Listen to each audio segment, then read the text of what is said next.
Hey there, Smooth Life family. We are excited to announce the launch of our brand new website. Explore everything Smooth Life has to offer, from our latest projects, exclusive content, and sneak peeks from our creative journey. It's just a click away. Whether you're a fan, a creator, or just curious, our website is designed just for you.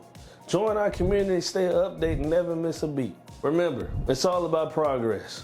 Day by day, see a better day. Smooth Life. We out.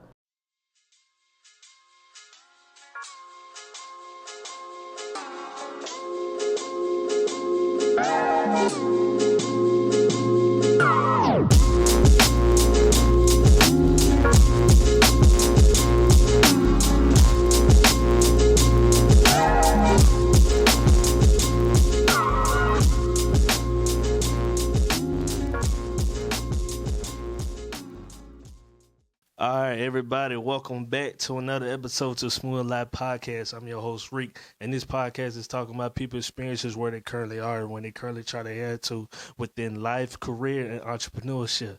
Man, we got a special guest today. I'm not even gonna lie to you, man. Me and this guy right here, we go way, way, way back. I'm talking about from high school times when we used to just play football and middle school times where we used to play just football and all, man. But this time I'm going to introduce him.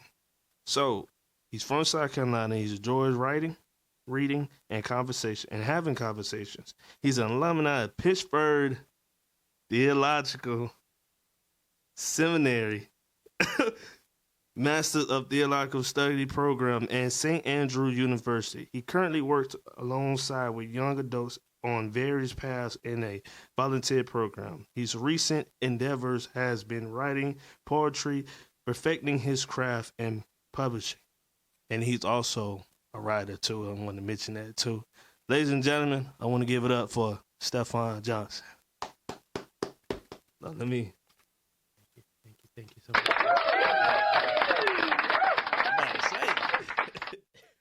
Now, before we even start, man, that was a tongue twister. I could not get that right for some reason. He had to help me. Pittsburgh Theological Seminary.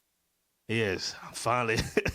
I told him before we even start, I might not get it right, but I got it right. But how you doing, Steffan, man? I'm surviving, man. Staying out the spotlight. Always where I need to be, never where I don't want to. That's good, man. That's good. How life been treating you, man? It's been good. It's actually been too good to be true. Right, I've been like trying to stay as still as possible because I'm like, somebody gonna come out and punk me soon. But it's been going good, bro. I've been relaxing. Right. Eating good, sleeping good. That's good, man. That's good, man. You blessed. So we're gonna get into my first question I got for you. First question I got for you is, how was your childhood and what inspired you to become a writer? Ooh. So my childhood was pretty dope. So I grew up the youngest of four, and both my parents are pastors. Mm-hmm. So I understood the writing when it came to like a sermon or a message, or you just writing notes or journaling. So as I got a little older and going to college, I didn't know that all the stuff that I had in here could make it on paper. So once I bumped into the right mentor, and he kind of pulled it out of me. And so fast forward to now, I had someone once tell me that you're more than a writer than the normal everyday person. It's like a homeless person isn't writing every day. And I was like, dang, because I always thought to be a writer, you have to have like all these accolades, you have to have all these books. But it's like, if you can articulate a sentence, you're a writer. And it's as simple as Seriously? that. And it's that's how simple it is. Like anybody could be a writer. That's crazy. Just put it together. And the thing that's so beautiful is with self-publishing, you don't even have to be this scholar. As long as you have an audience, they want to hear what you have to say. So, my childhood was dope. Just growing up, learning so much from my older siblings. Still trying to be respected by them, but also being like the best child out of the all four. And my parents would tell you that as well. So, I learned how to maneuver like that. I learned what not to do from my siblings. Some knuckleheads, essentially. And I always studied them very closely because I'm like, all right, I'm not going to do that. I know that there's a curfew. I probably should come in early. I know not to hang with this crew. I know what, like, small things to do like that. So that kind of translated through life. Like, I would study my peers, guys in the locker room, causing fits in class. I'm like, all right, don't cause that much commotion, but you could do something similar to that. And yeah, just maneuvering like that, trying to stay as still as possible. And now I'm here. And I still feel like I'm young, but I'm 26. And my nephews be like, bro, you old. And I'm like, what are you talking about? So the childhood was dope. Very insightful. I was always a deep thinker as a kid too. So I didn't even know that was like philosophical in a sense. So now that I can put it into words, it's like, yeah, I was always a deep thinker. And I think that has led me to this point now. Right. That's good. So my question I want to ask you, and what would you say like makes you different and with writing, and how did you even find your own lane in writing? I think you have to listen enough to know you have something important to say. Because there's a lot of people talking, but ain't saying nothing. Yes, oh my goodness. Oh. What's Joey Badass has a line. He said, if it don't hit my spirit, I don't get near it. There's so much stuff that I don't even That's hard. That's a bar. Yeah, because it's like it's so elementary. Right. And it's like you could tell it sound good and they just put it out. It's like, nah, you gotta work and you have to critique it from every angle. And then it still may be trash. And that's the part where you have to keep working at it. So my journal is full of things that I have not even recited. It's full of things that I'll never look at until like next month. I'll turn the page. And I'm like, oh, this is a cool line. I can say that for this poem. So I think what really makes me different is my experiences. I try to bring it. Like I have a master's in theological studies. I have philosophy and religious studies, bachelor's degree. I've been a football captain my entire life. For lack of a better term, I've been a real nigga my whole life. so that's not like, funny, right? So bringing all that into one, it's like it all comes to the pen and it all makes sense. And I've also learned the game, like in the game in society with people that don't look like us. Like I understand the mask, how to put on the mask, how to take off the mask, how to put the mask on around people that don't care about the mask. That's important to do as well. So I think that's what it is. But when I write, it's like, so the title of my first published collections will be Leaves for a Naked Soul. Wait, hold on. Say that again. Leaves for a Naked Soul. Leaves? Like leaves on the tree. For a naked soul. Why you came up with the title? You came up with the title? It's a reference to the Garden of Eden. And so it's every time I write, I feel like I'm taking something off. Like I'm because it's very, to hear your voice is kind of embarrassing, but it sort of frees you. Once you say something that you really need to say that's been on your head all day, it's like, okay, I'm free from that, and I'm okay with people seeing that scar. And I think Leaves for a Naked Soul is the perfect title, and it's very multifaceted as well. So that's nice. Thank you. My next question, I just had it. I just forgot what I was going to ask you exactly. But let me go in. How would you describe yourself as a writer? Oh, that's a good one. As a writer, I would say I'm in my own lane because going through all the institutions, all the academic institutions, you learn the rules. And one thing that they never tell you to do, like professors, instructors, whoever it may be, they never tell you that the person that you're reading has broken the rules. They just tell you to follow the rules, keep following them.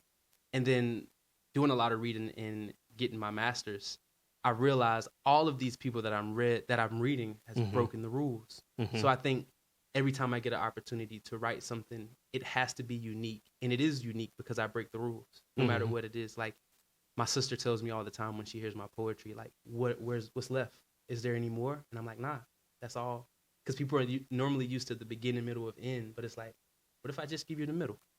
You can make your own story, because that's what it is. And people's attention span is getting shorter and shorter. Yeah. So I realized, like, hook them and unhook them, throw them back out there. Right. It's kind of hard to have the very lengthy poems, but I could still do that as well. But I understand that people don't have a lot of time. I don't know what they're doing that makes them so busy, but the shorter the better for me. So it makes becoming articulate a skill because you have to sharpen the sword, and no matter if it's 5 lines, 15 lines, or 1 line, you have to be able to slice through whatever in front of you. So becoming articulate is a whole goal. It's just for me as a young black man, like letting people know what's going on up here. Like I'm not angry all the time, although it may appear, and that's probably a microaggression. That's a lot of racism that people think black people are angry. But it's like, nah, I get passionate about certain things. Most things I'm not passionate about, but I can still give you a perspective that's worth listening to. So,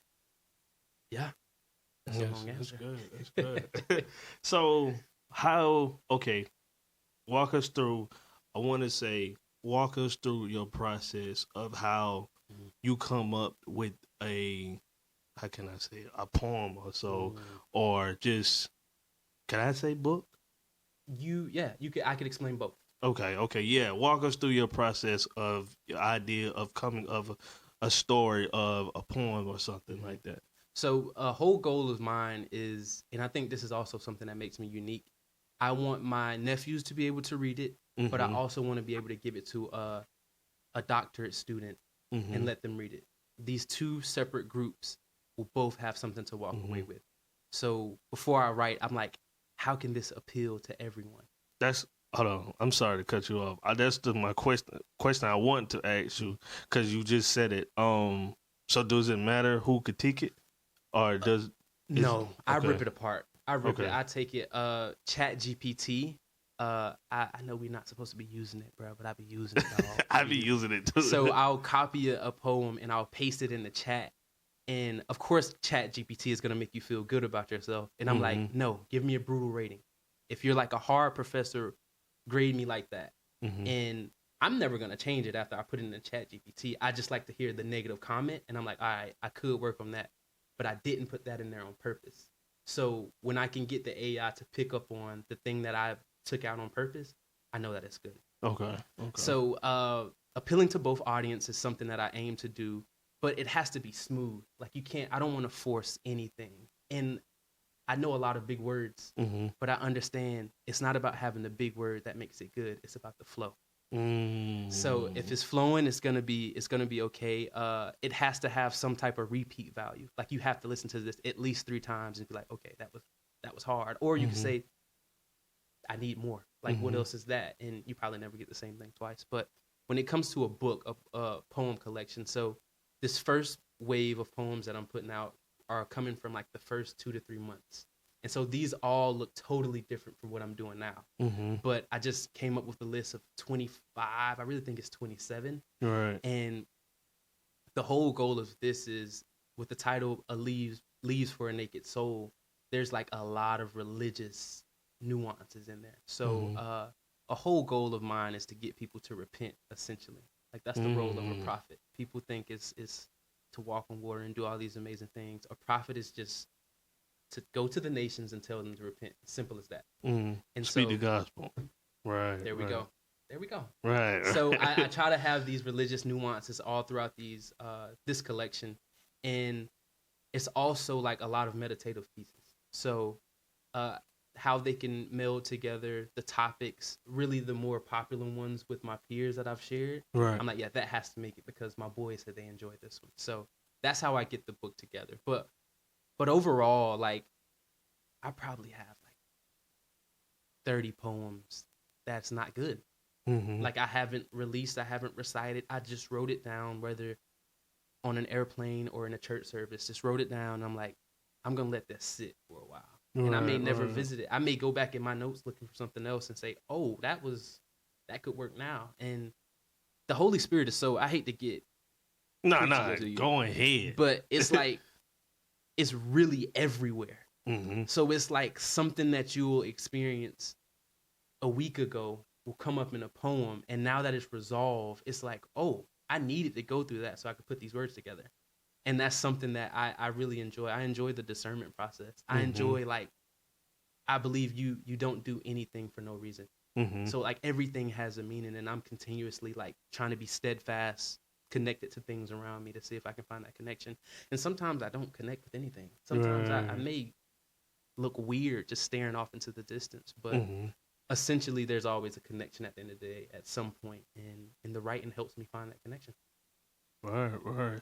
It was crazy because a thought came to mind, and it was like I remember I was being an artist at one point. I was trying to rap, and it didn't go out like I wanted to go, but that's okay. But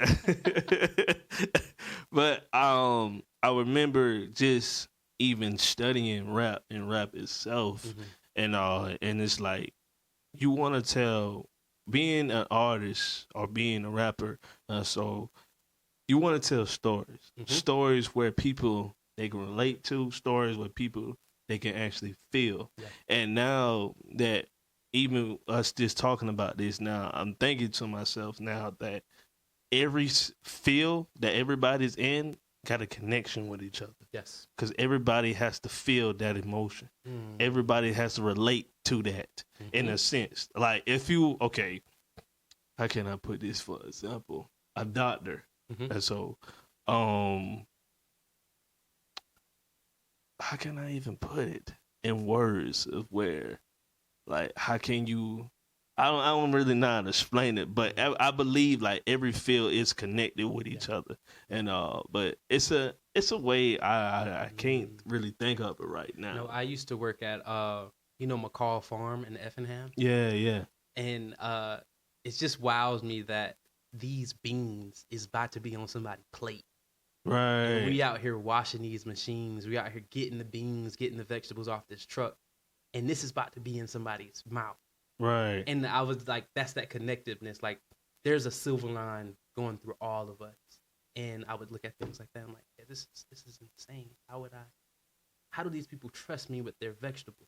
Right. Gotta be righteous, bro. And bro, it's not a lot of righteousness going on in there, bro. Yeah, it is crazy. Yeah, yes, bro. Yes, and you gotta do your job.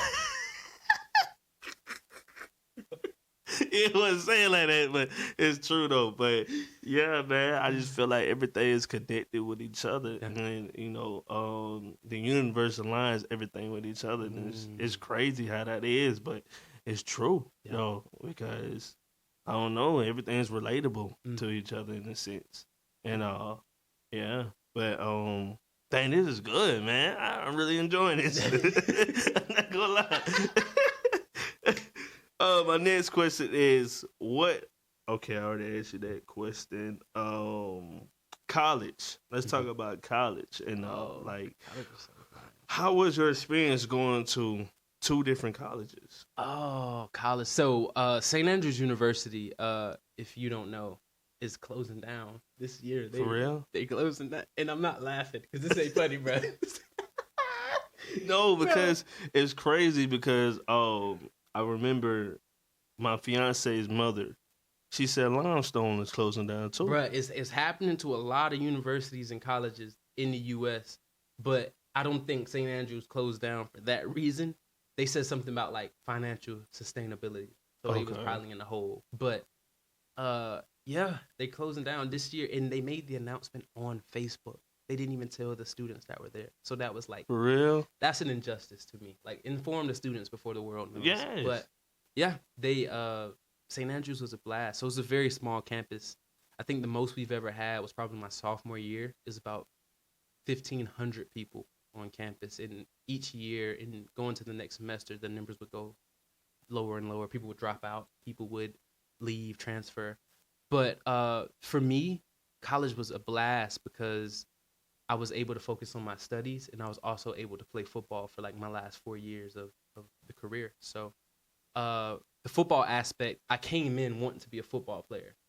And then, yeah, those guys were bigger and faster. I was like, yeah, I'm not making it to the league. It's over with. And so, at least you being honest with yourself. Yeah, no, some people shoot for the stars, and it's like, bruh, I'm 6 foot with cleats on. I don't know about that. These guys getting faster and stronger. Like, we had guys on our team that I wasn't even better than, but they were not playing. And I'm like, oh, so I just got to outwork them, outgrind them. So football has put that chip on my shoulder of like, keep grinding. That grind culture definitely came from football. But I was able to adopt those ideas into the classroom. And I would go into classes, and I'm a realist. like I'm going in these classrooms. One time, our linebackers coach broke down how much it costs to go to one class, each class a day, and he broke it down to the second. It's like you're wasting $4 a second if you don't go to school, if you don't go to class. And at that time, I was like, yeah, I'm paying too much money to not go into this class. And Bro, that's deep. Come on, bro. That's deep. Like, for real. Like, that's 1 second in one class. Yeah. That's crazy. Yeah. I never thought it like that. He broke it down, and I'm like, yeah. And my head coach, he would always say, like, don't waste your parents' money. Mm-hmm. And it's like, I wasn't using my mama money. I put my name on those loans. So I was like, if I'm betting on myself, I really got to lock in. Mm-hmm. Interestingly enough, everyone in the classes would be asleep, coming in late, not participating, not doing the homework. So I was like, I'm paying this professor right now. We about to have a one-on-one conversation. Right. Yeah, I read everything, front end, back. Syllabus. Took big notes. Yeah, we gonna talk about this. Right. I used to enjoy, like, I would flex the power sometimes of changing the topic in class. And I know I was helping my friends because I told them what to read. So I would say, hey, such and such, could you speak about X, Y, and Z? Knowing that my teammates could relate because this is what I told them to read because this is going to come up. So I would ways like that. I was look out for the guys. But socially, this is important to think about on a small campus. I would promote a small campus to my children once I have children. But the parties was crazy, bro. Mm-hmm. We used to have a good time, bro. Oh my goodness, it was so. And I think I'm happy I went through that phase because now that I'm out of it. I don't party. I don't go to clubs. I don't do any of that because I experienced that in college. Like, I'll go to a bar and sit down and watch a game, but going out to have a good time, I can do that at the house. For real. It's thankfully for college, I got that out of my system, all the parties. Bro, we listened to so much Young Boy in college. That 2017, 2018, 2019 Young Boy run, I never listened to him. I was like low-key anti-Young Boy for a long time. Mm-hmm. But going to all those college parties, I knew all of his songs. Mm-hmm. And it's like, only from partying would you get to know this stuff. So just learning that. And being a deep thinker at a party is some of the most interesting things to do. Because you can see what really people are going through, what they trying to run away from. Right. My senior year, I was a big drinker. I wouldn't say I was a big drinker. Just to say that. But I would do it to relax. I would do it to do homework. I would do it to have a good time. I enjoy wine. Merlot. I discovered that I enjoy Merlot.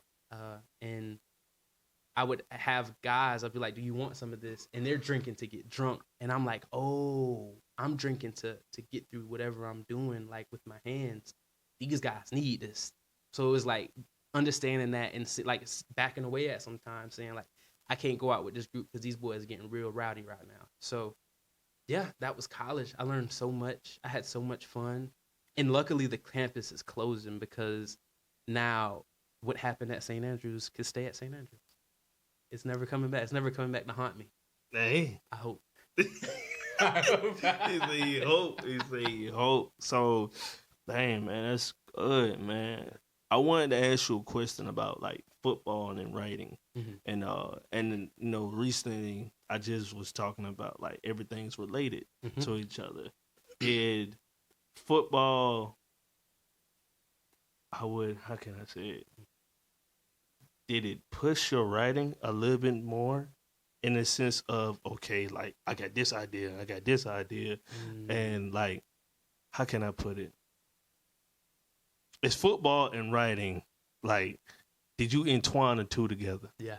I now that I'm sitting back and listening to your question, I would say yes, because you got to think about this too. I'm in a whole different world when it comes to football. Right. I was always an offensive lineman. Mm-hmm. I never got the ball, never got the accolades, never scored, never did any of this. So my perspective for football is a lot different than a skill player, but it's still that same, each play I'm going to whoop you. Each opportunity I get, I have to show you that I'm good. Because you take one play off, that's a sack. That could cost you. That could hurt. That could break a quarterback's leg. So it's like it helps me with consistency when I think of football, and it also helps me with the small things. Like I've said before, I wasn't big. I was about 280 was the heaviest I was, but I was never the strongest on the field. But I always knew one advantage I had, and I like abused it. So if I had a quicker first step than this other player, that's all I got. So I'm going to give you all I got in that first step and hope the rest works out to my benefit. And that's where knowing the playbook, knowing where the ball is going will help you cheat as an offensive lineman. But the connection that I find with poetry is knowing the rules helps you break the rules. And it's like I understand the small things, the difference between a 3-point stance and a 2-point stance. That's the difference between adding punctuation and no punctuation. It gets very meticulous like that. And I think I've probably opened up another realm when it comes to writing, so I can think on that level. But that's kind of where they collide. Yeah. That's why I say everything's related to each other, man. It's crazy, man. It is, man, because how can I even put it, man? I had it, but the conversation going so well. It's like it's going so well, man. But this, even when you were just talking about like a 2-point stance, a 3-point stance, and then with writing, you got punctuations and what else you said? No punctuation. No punctuation. Man, them punctuation. It's crazy. It's. I think we were, and I say we as in the collective people. When we see writing, we confuse it with the doing academic work. And all the stuff where we had Miss Finkley class together. You remember that? Miss Finkley. ELA. Miss Finkley. She was down the hallway close to Miss Grantham, man. Right there near the lunchroom. Yes. Yeah. I remember. So we used to do all these worksheets, and I'm like, bro, what is the point of this? What is the point of all this mess? Fast forward to now, I understand the power of punctuation. That will make or break you. But I also understand without putting any punctuation, you're now giving it to the audience to interpret for themselves. And so that's a powerful piece as well. So the small things like that goes a long way. And the English language is so deep. It is. The ones who fed it to us don't even know how to use it right. Right. I feel like a lot of the people that have the code switch, we've learned how to master this language that we were forced to learn. Right. And it's And it's so crazy now of the fact that like we even came up with this thing called lingo. And now we have Twin. What up, Twin? What's happening? What's happening? What you talking about? We changed up the game. We changed up the game now to even talk about it now. And it's crazy. And that's what I want to come back to, like, with the football and the writing and talking about how everything relates with each other. It's your work ethic. Yeah. You got to put your head down. Yes, it's your work ethic. Because I was thinking about this today when I was at work. It's like, if you lazy at work and you trying to have a business, you're going to be lazy. You gonna be lazy. I'm like, for real. You gonna be, if you work hard at what you do when you at work, then you gonna work hard on your business. It's all related with each other. Vince Lombardi once said, this is a quote that I just know. I don't know a lot of quotes, but this is what I know. The quality of one's life is in direct proportion to his commitment to excellence, regardless of his field of endeavor. Elaborate on that. Elaborate. If you are mopping floors, how you do, this is a basic way to explain that quote. How you do anything is how you do everything. If you mopping the floors and you really not giving it your all, I probably know what your finances look like. Simple as that. Like, and not to pinpoint finances, but and all this stuff is connected, man. All of it is connected, and it's like you gotta lock in. That's why I said I enjoy washing dishes. Because now I know if I can do the tedious things in life, when it's time for me to relax, I'm going to actually respect it. And so, yeah. That makes sense, though. Like I said, it's your work ethic. And just for anybody out there, I ain't not coming for nobody. Come on, yeah.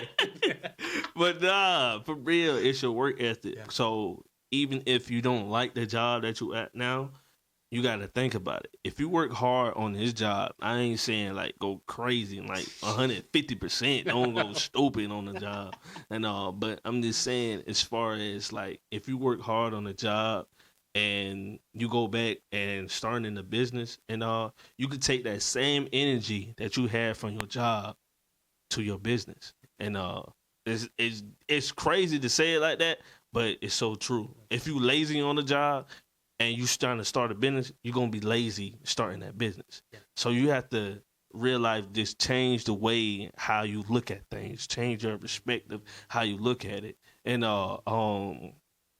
it's crazy even speaking on this now,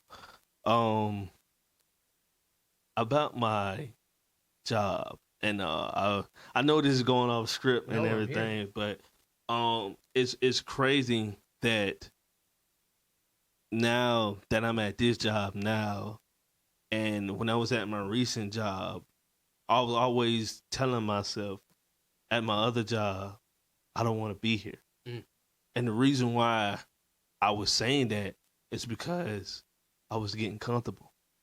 I was getting too comfortable. Yeah. Now the fact that I'm at this job, I'm not saying I love everybody that I work with and all, but I don't have much conversations with everybody at my job. The job I work at now. Mm-hmm.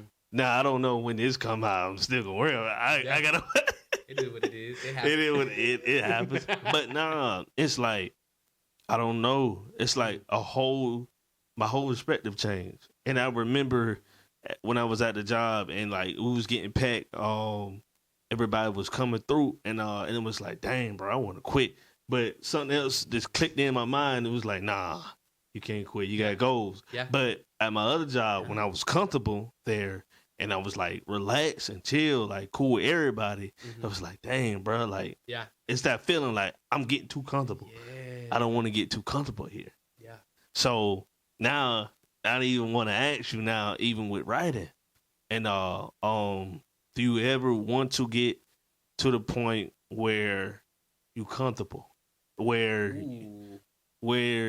you feel like, okay, you put something out and you know it's going in the right direction, and it's not gonna stop your flow. That's gonna stop your process.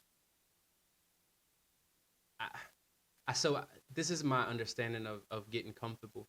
It's kind of hard to do that with art because I'm not going to say that I'm a perfectionist, but I know how I want it to sound. I know how I want it to feel. I know how I want it to look, whether I'm painting a picture or writing poetry.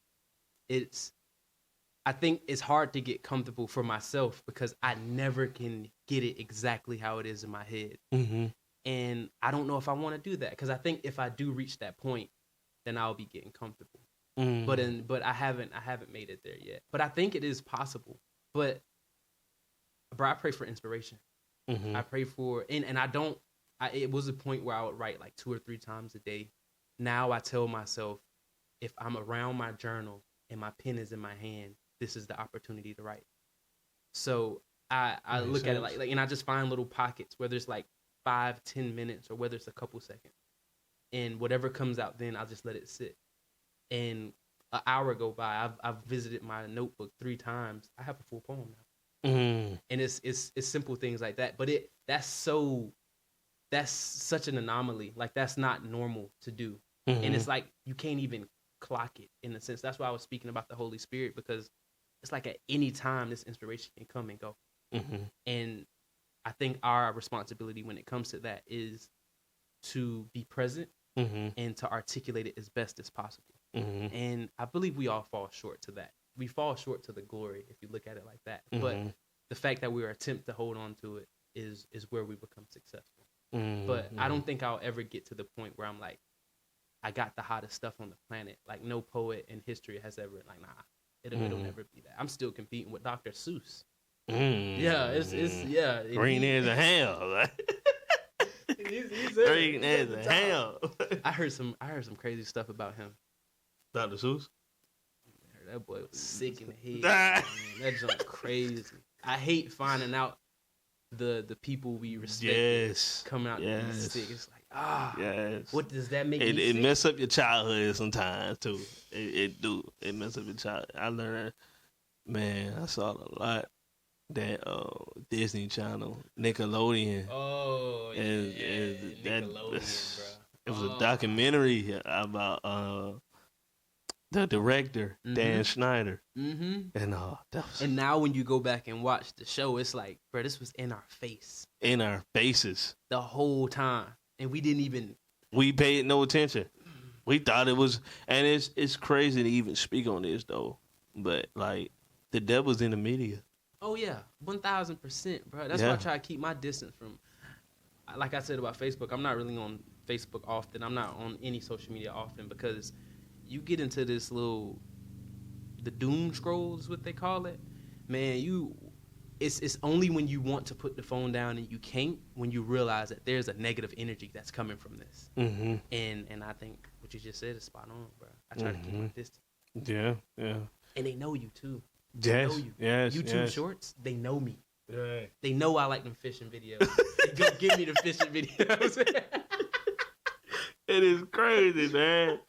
But yeah, bro, that's crazy. That's crazy. So my next question is, the next question is, what do you want people to get out of your poetry, or you say writing?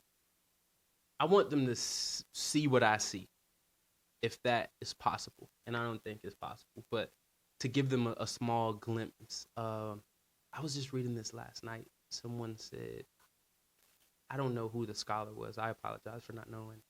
But it's like poetry is where your sensibility, so your sensitivities to everything around you, and your intelligence collide. When those come together, you have poetry. That's why it doesn't have to be that long. That's why it doesn't have to be about something that everyone knows. But you have to make it relatable to everyone when they read it. So, full circle, if it don't hit my spirit, I don't get near it. If I don't feel the urge to like, all right, drop this before you go to sleep. Put this on SoundCloud before you go to sleep. And this is your seed to the world. Plant it, water it, walk away. And yeah, I think that's what I want people to understand. Like, these are just seeds. It's going to grow legs one day. There's going to be, you want to hear a secret? I'm letting you in, bro. I'm only going to exclusive. I'm only going to have like 500 copies. Once those 500 is gone, it's over. I'm not making another one. What do you mean? The book. Oh. Once it's gone, it's gone. I'm going to have merchandise. Once that merchandise is gone, it's gone. Right. And it's my artwork that's on the cover of the book.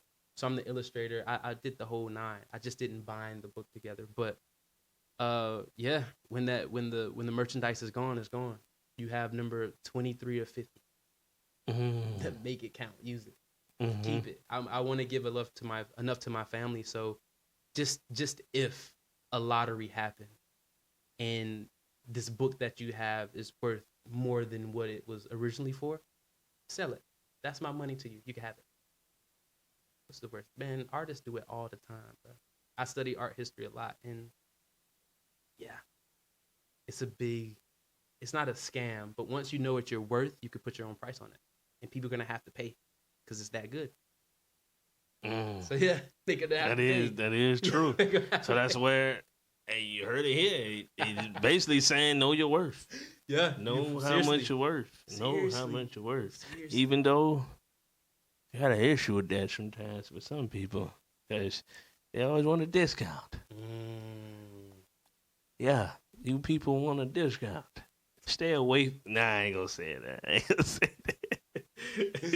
That's being messy. I ain't gonna say that. So, yeah. Steffan, it's about that time. And you know what I'm talking about. You know exactly what I'm talking about. And think before you speak. Yeah. Think before you speak. Now, you say you watched some of the podcasts, did you? Yes. So you know about the segment, right? No, I don't know about the segment. You don't know about the segment. Okay. All right. That's even good. That's even better. I'm nervous. So I'm nervous, bro. So this segment is a 3-part segment, right? So we got the rapid fire questions, we have the survival questions, and also we have the famous riddles. Okay. And so rapid fire question, it's just basically like I ask you, what is your favorite this? What is your favorite that? And you come back with an answer, and once you give your answer, you tell us why you choose this. Okay. Survival question, I will give a scenario. Once I throw you that scenario, and I will give you a couple answers. And it's not no wrong or right answer. Yeah. And it's A, B, or C. Yeah. If you choose A, tell us why you chose A. Yeah. Yeah. So the riddles. Now, every time I tell everybody we do the riddles, people look up there, people look down, people look left and right. But you're gonna have to think. Okay. You're gonna have to use your mind. Okay. You're gonna have to. I feel like one of the answers is gonna be Michael Jackson. I don't know what. What I can't. Mike just be on my heart sometimes, bro. That boy's the king of pop, bro. Stop playing with Cuz. I'm playing with Cuz. So with the that threw me off. My fault, bro. Yeah, you good. You good. So with the riddles, man, you're just gonna have to think. Okay. And I will give out the question, and I will give you 3 tries to answer it. And if you don't get it in the 3rd try, I will give you the answer. Okay. And now, I would say about the riddles, somebody did get 3 out of 3. Wow. Okay. Yeah. I want to say, sorry, I'm lying. I'm lying. They got 2 out of 4, I believe, Okay. or 3 out of 4. Okay. Because I always give a bonus question. It's something around there. Yeah. But Yeah. let's go ahead and get into it. So we're gonna start off with the rapid fire questions. First question that I have is favorite poem. Oh, this is supposed to be rapid fire. Oh, it's called Owl on the Fence. And it's do I explain it? Yeah, you explain. So it's so simple. It's this woman, I forgot the name of her. I'm so sorry. I'm butchering it. But she's getting philosophical throughout the poem, and she's speaking about a bird on the fence. And at the end, she's like, maybe it's just a bird on the fence. And I enjoy that because I think everything is deep and philosophical, but in actuality, it's just the color of a car, or in actuality, it's just someone walking this way. Like I don't believe in coincidences, but sometimes you got me thinking over here. There's coincidences. So sometimes it's just the owl on the fence. It's not supposed to be deep in making that spark, that connection. You're not gonna get the universe just from this one image. Oh, I get it. So it's just a bird on the fence. I get it. Yeah. I get it. I try to make these connections all the time. It's just a bird on the fence. Right. That's just basically like saying, don't make it hard. Make it simple. 1,000. Yeah. And I enjoy it because of that. It's so simple. It's a simple poem. Yeah. Because once you make it hard, it becomes difficult. Yeah. Hey, when we get done, send me that. I got you. You got it. Yeah. Next one is, now I know there's a lot of them out there. And I know you probably got a lot. Mm-hmm. But you're going to have to choose one. Okay. Favorite shoe brand? I don't have a brand, but I do have a style. Okay. I like the dad sandal. The dad sandal? Yeah, with all the scraps on it. Like the sandals. That's like Nike or something? No. Keep it like this. You probably don't know it as that. The Unk sandals. The Grill Master. On God. You talking about the Jesus sandals? Bro, with some socks, some white socks. Bruh, I understand, bruh. This is my philosophy, bruh. People don't see you as a threat if your toes is out. What can you do to me? Your toes out. They don't even know I'm the YN, bro. I'm me. It's me. You don't even don't let these white socks fool you, boy. Yeah. But I enjoy those because it's like they're just comfortable and it's like right. I enjoy it, yeah. Right. The dad sandals, yeah. The dad sandals. That's hey. That's crazy, bro. That's crazy. Favorite college moment? Oh, I don't want to get in. I ain't gonna say nothing that's gonna incriminate me. This say one, but play it safe. Okay. Favorite college moment? Probably. Oh, this is supposed to be rapid fire. What am I doing? I think just playing football. Just playing football? Yeah, that was big. Like, of course, the work that went in during practice and during the weight rooms was like so painful, so tedious. Like, I still have hip problems because of this. Mm-hmm. But on Saturdays, that feeling of hearing the fans scream is like unstoppable. And yeah, I'm football. I would say football. That's crazy. It's crazy. So let's get into the survival question. Yeah. All right. Survival question for today is, what's the single most important thing you need to survive in the wild? A, food. B, water. Or C, warmth. Yes, warm. Yeah. Yes. I guess being warm, I guess that's what it means, being warm. I'll say water. Water, you'll be okay with water. You'll live for a long time without water. I agree. Yeah. I will agree. Yeah, that's what in the. I don't want to say it wasn't Solomon. Was it Samuel? One of the biblical figures. He had to go into the wilderness because the people were trying to kill him. He was one of the prophets, and 2 times a day, 2 crows brought him food. The food is gonna come. Mm-hmm. 2 crows, bro. The bird that's known for murdering people, mm-hmm. that's known for just eating the scraps, brought this figure food. The food's gonna come. Make sure you have water. And yeah, that's crazy. Yeah. You know, even when you were just saying that, I remember watching a video. I think it was on Facebook and Instagram. I can't exactly remember, but they were saying something about the universe, and it was like, okay, I'm gonna use this scenario. Mm-hmm. So let's say you got a business, right? And you're pursuing a business, and you trying your hardest to get people to get to your business. Yes. And like you buying all the courses, you watching all the videos, you doing all this, you doing all that, but ain't nothing working. Yeah. And but it's crazy how the universe works. And it's like that people you are supposed to attract people. People are supposed to like naturally just come to you. Yeah.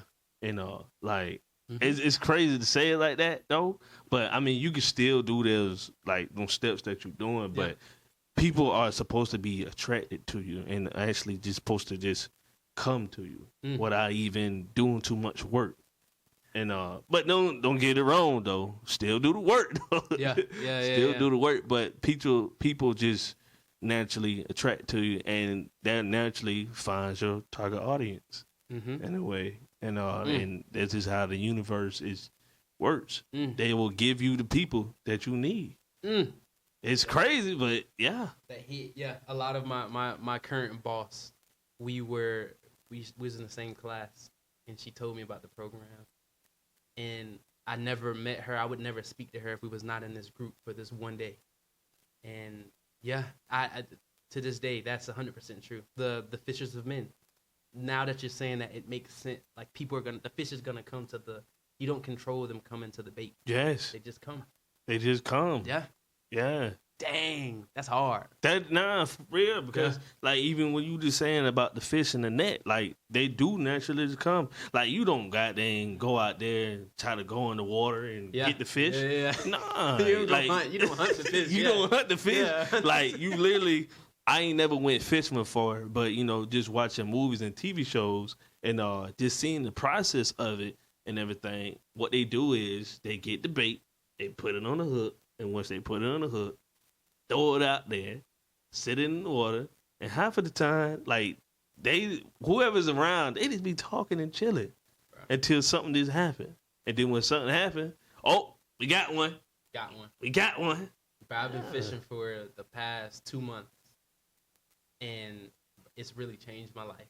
Word. You don't catch nothing every day. Like there's days I go in, just wasted time. Like I'm listening to music out there, I'm chilling, but the peace. I was just about to say that. You need to. I need to go fishing. I'm planting a seed. Do what you got to do, man. You might need to invite me, man. Right, it's one of those things you be like, I'm never leaving, but you gotta leave eventually because it get dark and mosquitoes start hitting. But yeah. Hey, man. And I ain't gonna lie to you. When you drop your book, we might need to do the episode on fishing. That'd be hard. Hard. That would be hard. I got a nice pond for us. Yeah. That would be hard. 1,000. That's in stone. I'm putting that in my calendar, bro. Yeah, I need to make that happen. Ooh, that's gonna be hard. Yeah. I need to write that down. Right? Yeah, that would be hard, bro. That would be nice though. Let's go ahead and get into the riddles. Yes. Now, you said you watched the podcast before? Yes. So you seen like how I don't know. I'm nervous right now. Like I don't know what you about to throw at me, but I hope the door is unlocked if it get crazy. deal. So let's go ahead and get into the first riddle. Okay. How is 7 different from the rest of the numbers between 1 and 10?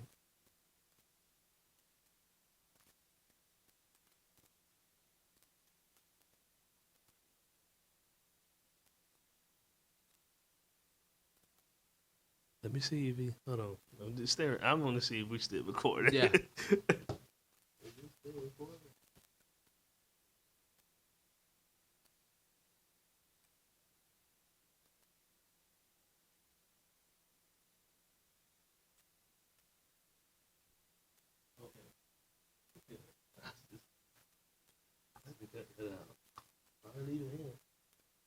I just want to make sure she's still recording. All right. I don't know. Wait. Let's think about it. Different from the rest of the numbers. When I give you the answer, you can be like, wow. I'm telling you. You know, I used to give hints, but I can't give hints no more. Only reason because like the hints be too close to the answer. I don't know. Because it's different because Take a guess. Take a wild guess. there's no even numbers. There's Uh-uh. oh man. That was the answer? No. Okay. Because All right. 7, 8, 9. Nah, I'm joking. Somebody else said that too. Yeah, that's the only. I was thinking that's what mine go to. I don't know. Why is 7 different? Because it's not in the middle. Because it's a prime number. 7 is a prime number. I know that for a fact. Is that true? I think it is. 7, something special about 7. I don't know. It is something special. It is about 7 though. No, like for real, 7 has a real connection with the universe for some reason. I don't know why. Hey, bro, numerology is crazy. Yeah, it's really a thing, yeah. bro. It is. It's, bro, it's crazy. Whenever you see a number that's just out in your face 24/7, open up Psalms, bro. Songs? Psalms. The whole chapter? Whatever that number is, go find that song. It's 150 songs. So you have It is. 1 to 150. But go look at it. I probably need to do that. Yeah, Because I did be seeing a number. I've been seeing a number on. It was like a while back. I remember like on my YouTube channel, like 2 of them. And it was a number 53 and 35. Look at it. Look at the song. What the song have to tell you? All right, I'm gonna do that. Yeah. I'm gonna do that. I don't know the answer to this riddle. So I'm gonna read it again. How is 7 different from the rest of the numbers between 1 and 10? The answer is 7 has 2 syllables, and the rest of the numbers only have 1. 7, 6, 8, 9, 10. Wow. I told you you were gonna say that. Wow.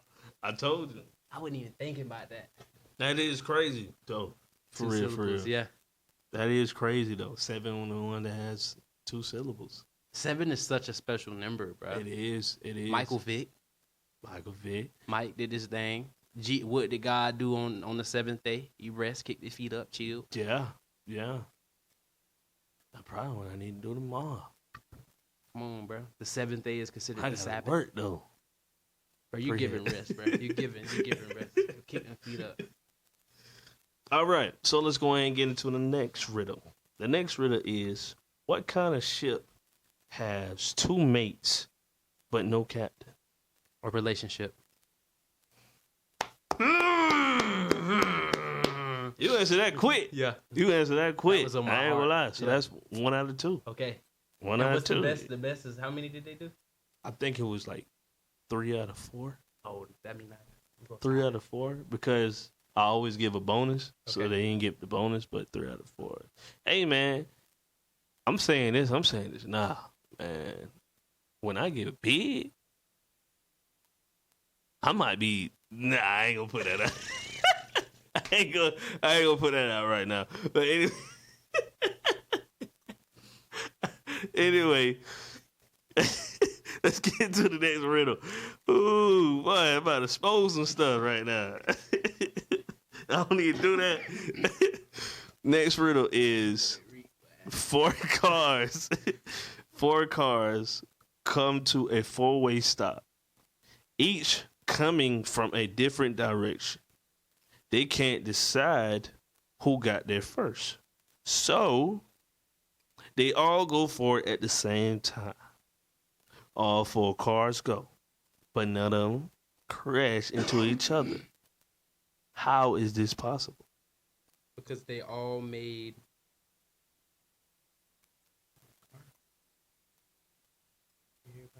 They all made rights. It's a 4-way stop. Come on, bro. Come on, bro. That's crazy. Come on, bro. 2 out of 3. Yeah. Yeah. My boy on fire right now. Yeah. Don't give me the hardest one, bro. My boy on fire. I mean, I got a classic. Okay. I got a real good classic. Damn. Boy, you winning this series right now, boy. Mm-hmm. Going crazy. I feel like the Knicks. NBA, I feel like the Pacers. my team made it, though. We ain't gonna speak on it right now, but my team made it to the finals, though. OKC, we in there. Bro, that been your squads. You still rock with them? Yeah, Oh, man. Yeah, these Yeah. are stupid. And your boy just got MVP, too. That's yeah, hard. yeah. I'm still rocking with them boys. I mean, you know how some people be. They be like, "Oh, if this certain player leave, like LeBron for so." Yeah. I heard a lot of people say that. If LeBron leave, I'm leaving too. I Yeah. was like, man, you ain't loyal to your Yeah. team, Yeah. bro. You're not loyal. It's all good, though. LeBron, bro. That's joking. LeBron, he playing with his son. That's hard. He making history. And he still, if he really wanted to empty the tank, I feel like he could go for like 5 more years. Oh yeah, But he's ending it with some more in the tank, just in case. right. He trying to play with his other son too. That would be stupid. Crazy. And his son just graduated, so I think his son going to is it Arizona State, I believe. But his son, I think That's a lot hard. of people might be hurt when I say this though. I think his son better than his younger son better than the older. The older one. Bryce is better than Bronny. Yes. I think so. My opinion. My thing is with Bronny, he does a good job, but the media makes everything he do a lot worse. Right. And it's like, he can't avoid the scrutiny from any perspective because this is LeBron's son. But at the end of the day, what pick was he? 55? Yeah. When have we start paying attention to the 55th pick? Never. Only LeBron's son. That's crazy. Yes. That's wild. Yes, bro. Yes, bro. That's wild. That is true. 55, bro. I don't even know who's been number 55 in my entire life watching basketball. Right. But we know I can tell you who's been the first pick, but he ain't even in the NBA no more. Come on. Anyway, let's get back to the riddle. This is a bonus riddle. Mm-hmm. And it goes, who makes me but has no need of it? Who buys me has no use for it? Who use me can neither see or neither feel it? What is it? Who needs me but have no use for it?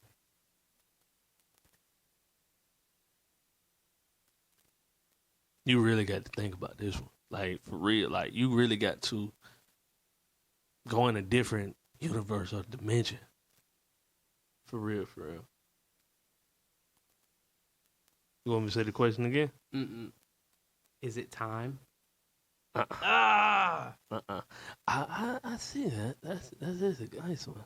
That's a good one. Who buys me but... Who makes it has no need for it. Who buys it has no use for it. Who use it can neither see or neither feel it. What is it?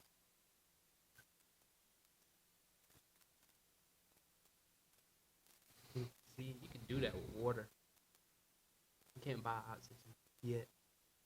That shit going for sale soon. That's gonna be crazy. Oxygen. It's in God's hand at that point.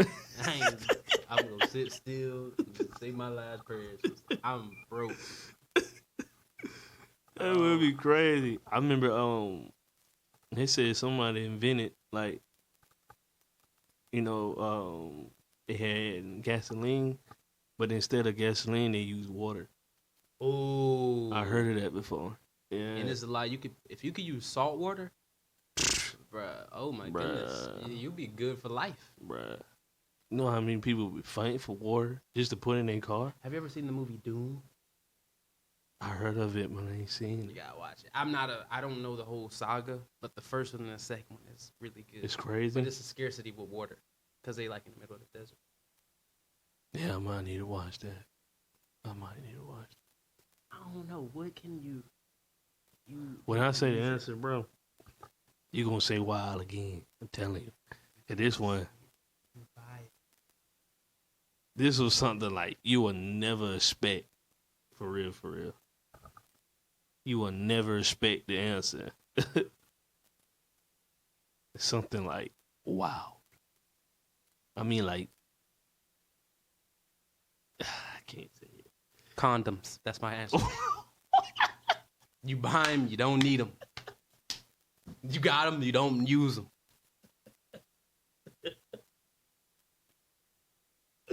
Yeah. Oh. That's my second answer. Is that good? Is that it? No. Oh, man. All right. No. One more try. No. Wait, hold on. I gotta pause for the phone. What made you say that? I continuously think about the Jimmies, bro. You gotta respect the Jimmies, bro. Put a hat on your head, boy. What they do when they dunk on somebody? Oh my goodness. Oh, but you can't see it though. You can't see it or neither feel it. You got one more try. Is it emotions? No. You want to take that back? I'm taking it back. Okay. Because you can feel emotions. That's one of the things we can feel. Can't see emotions. Well, with somebody else, you probably can.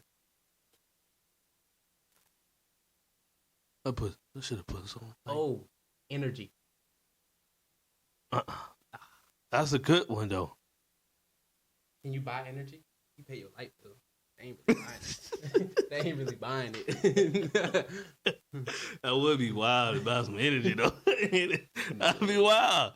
Because, boy, I'll get a lot of stuff done. I could buy some energy. Oh. That means we don't have to work for nobody. But nah, that wouldn't be good, bro. Nah. Folks would be up 10 days straight. Telling you. Energy got to be expensive, man.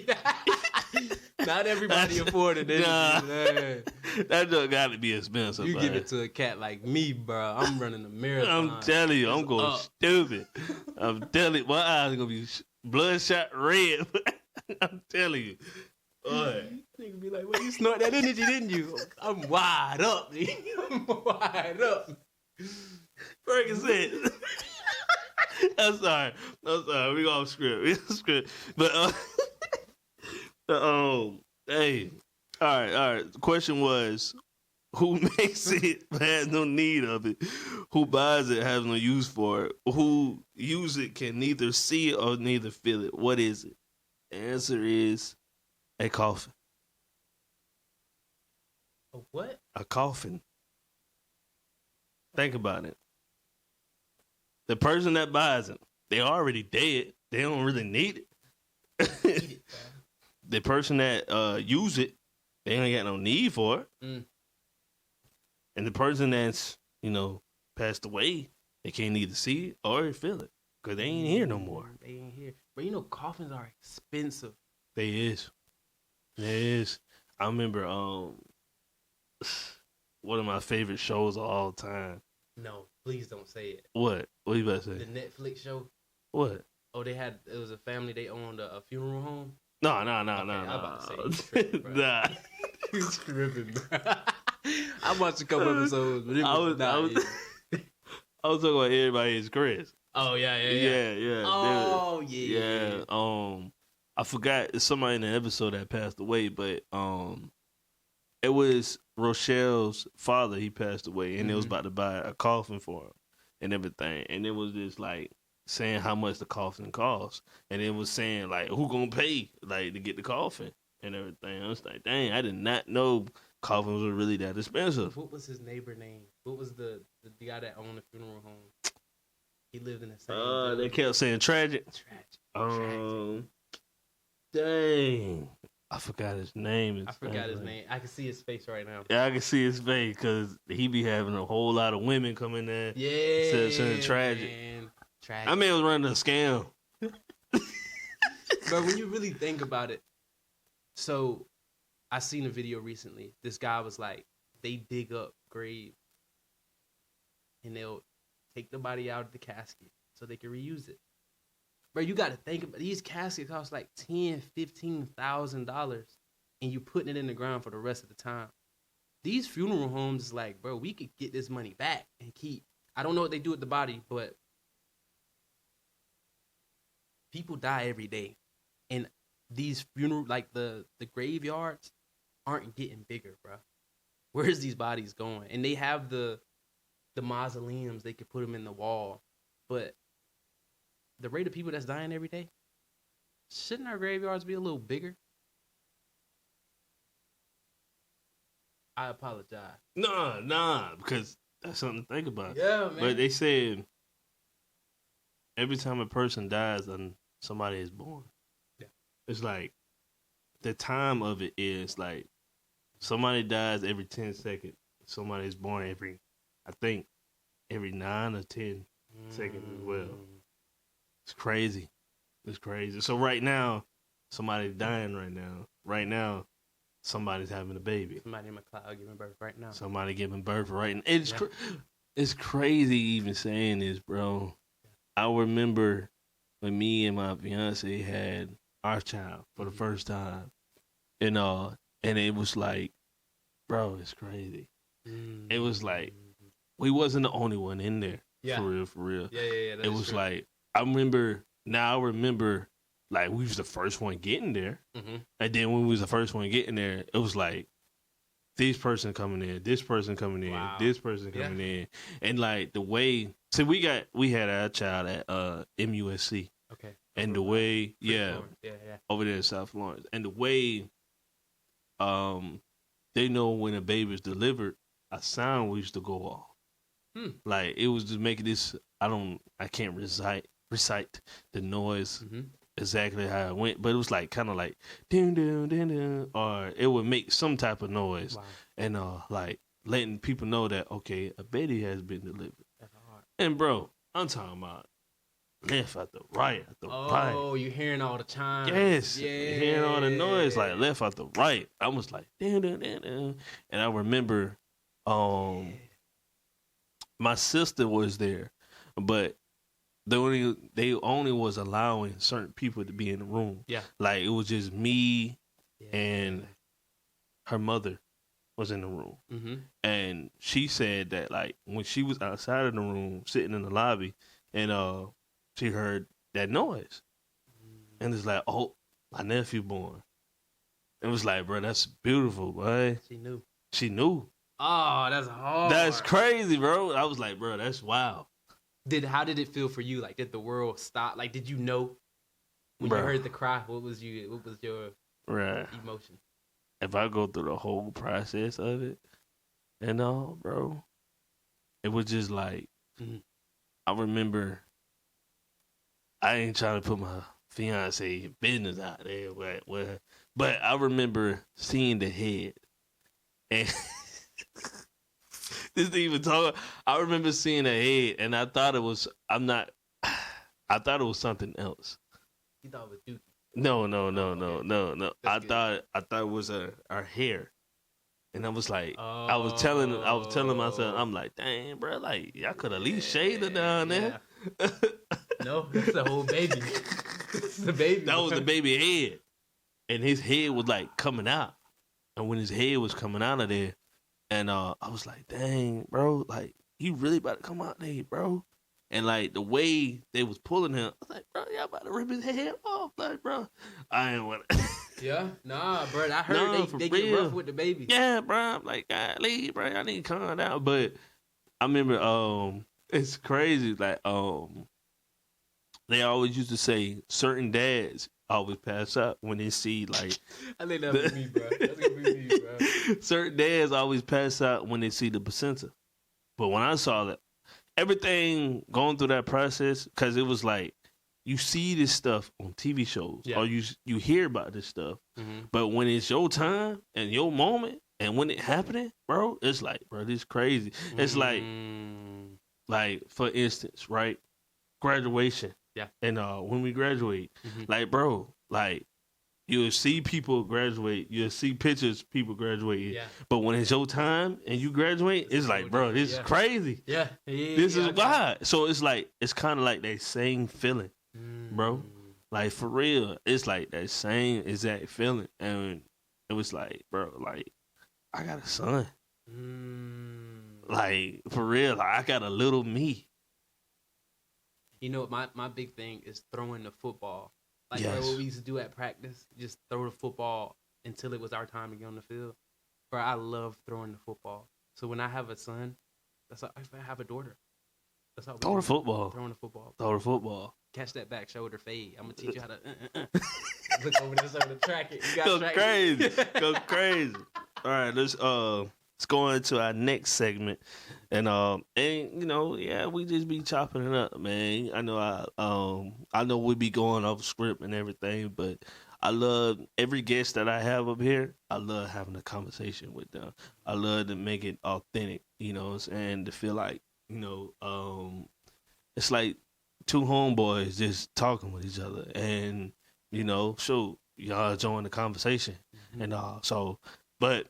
Let's get into our next segment. Next segment is called Word of Advice. So with this segment is like I have two questions to ask you, and two-part question. First one is, what advice would you give anyone that's trying to get into poetry or be a writer? And the second one is, what advice would you give that 15-year-old boy out there that's trying to make it in the world? And it don't have to be any order. You can choose either one. To the 15-year-old, these are words that I say to my nephew every time we talk. Put it out. Nobody's going to come and tell you. No record label is going to come to you and say, we heard what's in your phone. We want to sign you. You got to put it out first. You got to. You have to put it out. That's right. They're not coming to you and say, oh, we heard what you put in your vault. Nah, you got to send it out there. You got to. And to anyone that wants to write poetry, I think it's up to the writer to decide whether it's poetry or not. Similar to what I was saying about being a writer. I didn't think I was a poet until I realized, like, I'm writing poetry. If I walk like a duck and quack like a duck, I'm a duck. As simple as that. I'm a duck. So it's crazy. If it's the title is up to you to say it, but the skill, we all have it. Like, I don't think, to get very meticulous and to get very meta, if you look at any of your text threads, each text that is sent could be a line in a poem. As simple as that. It doesn't have to rhyme. I actually love poems that don't rhyme, because it's like... They don't. It's like... You can have a bunch of metaphors. Oh, let me get to it. You can have a bunch of metaphors. Drake is a great... I love rap music. Drake is so good at just throwing metaphor after metaphor after metaphor. To the point he's like, oh, he's going hard. No, these are all sayings that we say every day. He's just lining them up so it sounds familiar. Yeah. That's what it is. And the thing I would say to that 15-year-old, I'm speaking about music. I think the difference between rapping and poetry is, number one, the beat. I can't stay on beat to save my life. And I don't have a subject matter that's worth an entire song. So that's why I enjoy poetry, because I don't have to go the entire song. But But it both relates with each other. Yes, like it worked. Like my thing, I want to be a ghostwriter. Mm-hmm. Like I want to be. I don't want. Like I said, I'm trying to stay out the spotlight. I want to be the one that slide the paper over and say that.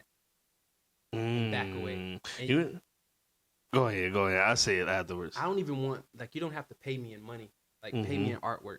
Pay me in. I like nice watches. Pay me in a watch. Pay me in. Just buy me a hat. I don't need your money. It's over with. The money is not for us. It's for Uncle Sam. Get it out your wallet. But not for real. Yeah, that's my ultimate goal, was to be a writer. But that also means you have to listen to a lot.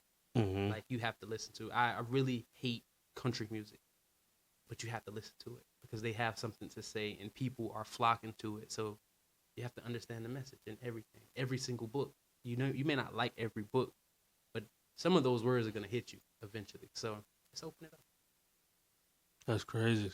And that 15-year-old boy out there, I want to say, you got a voice too. Let your voice be heard, man.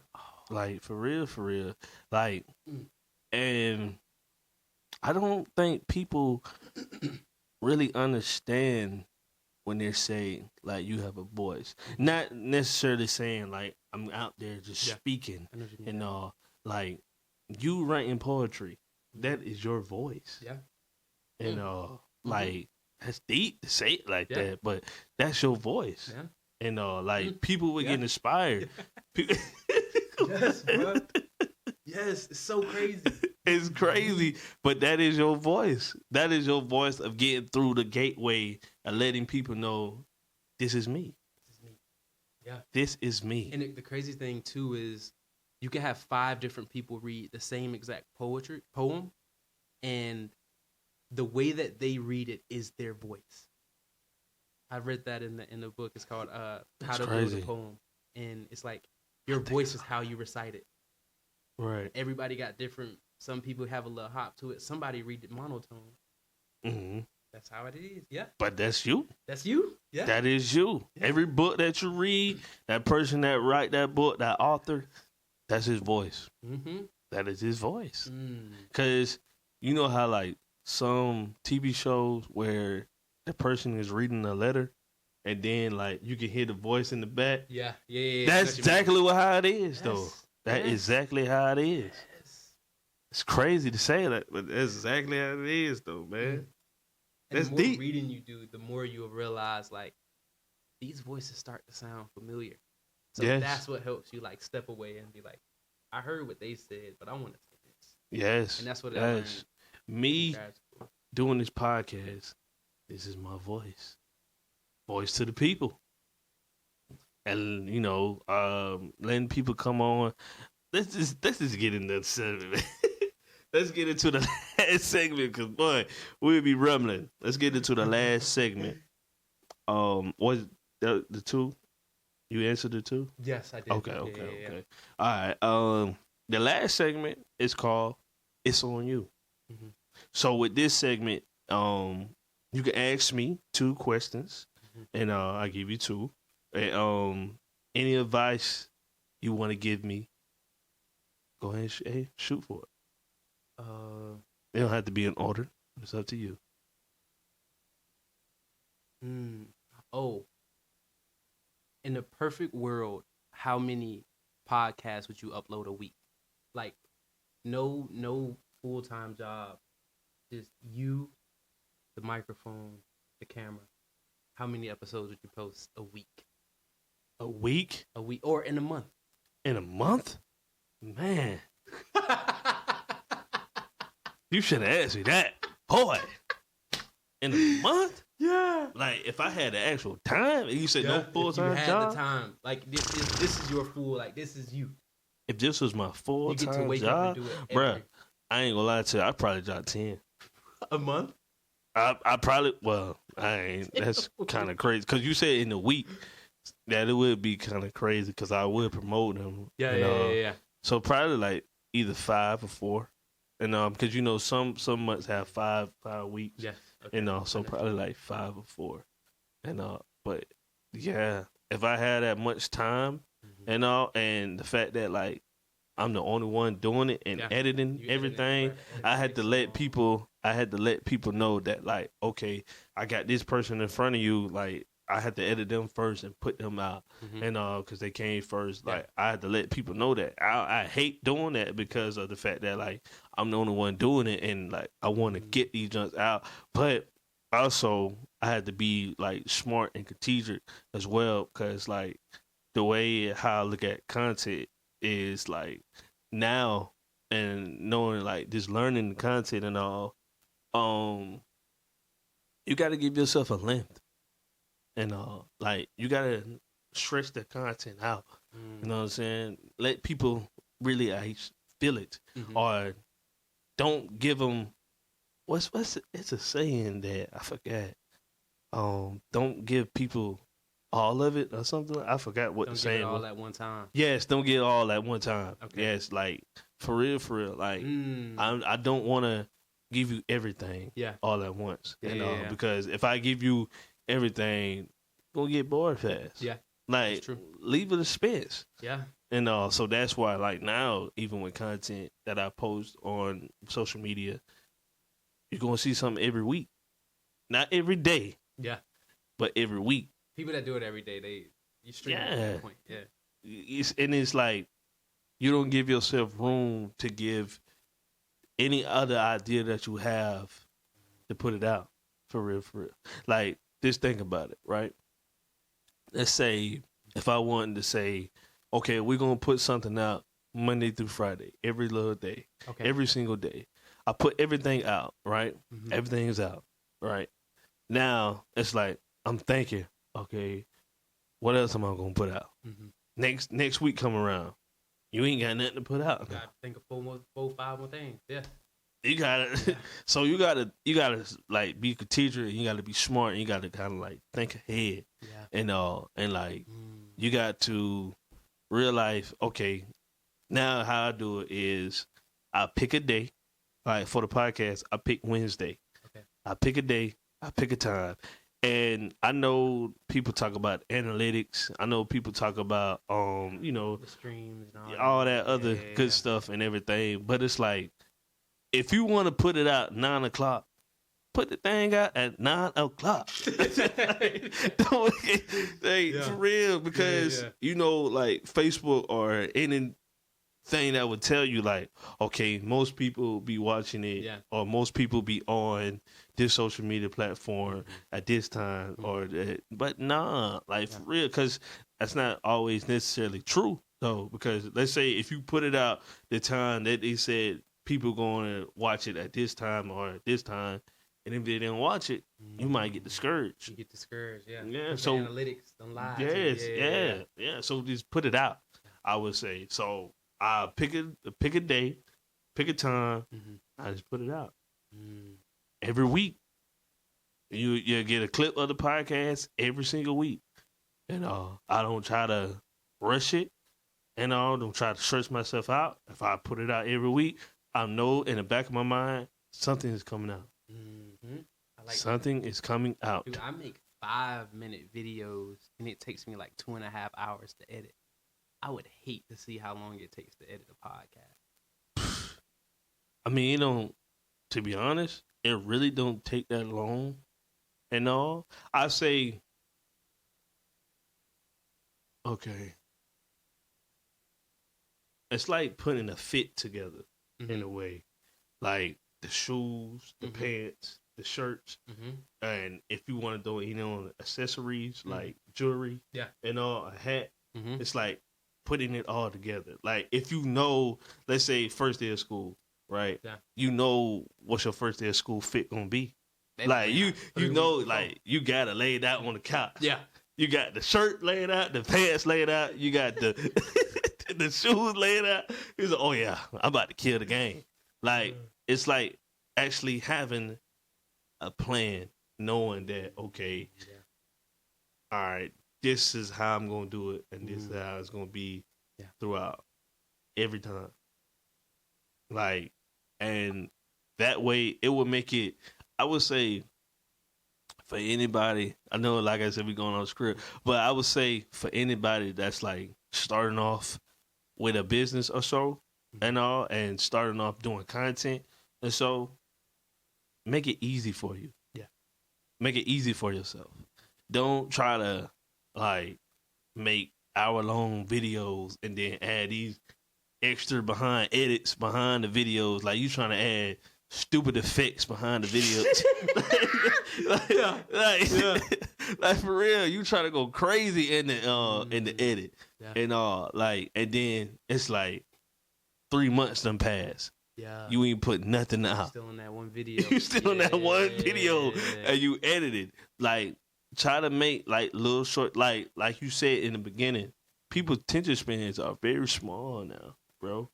But I made a 4-minute video and my girlfriend said, "You're talking too much." I said, "What is going on?" What can you? We sit in classes for longer than that. Right. You mean I rock you to sleep in 4 minutes? I gotta go back to the gym. I gotta tap back in the lab, bro. I gotta do something. But my thing is, I do not want to become this the generic. This is a banger. Yeah. That's not me. You not gonna, cause then if I portray that to the world, when you see me in the gas station, I got my headphones on. You gonna be looking for that. Right. That's not my whole thing. Right. So just trying to be authentic. Right. I think that's a unique skill. Like for real. Like I remember you were saying like you'll make a poem, you'll give them the beginning and the middle, and that's it. That's it.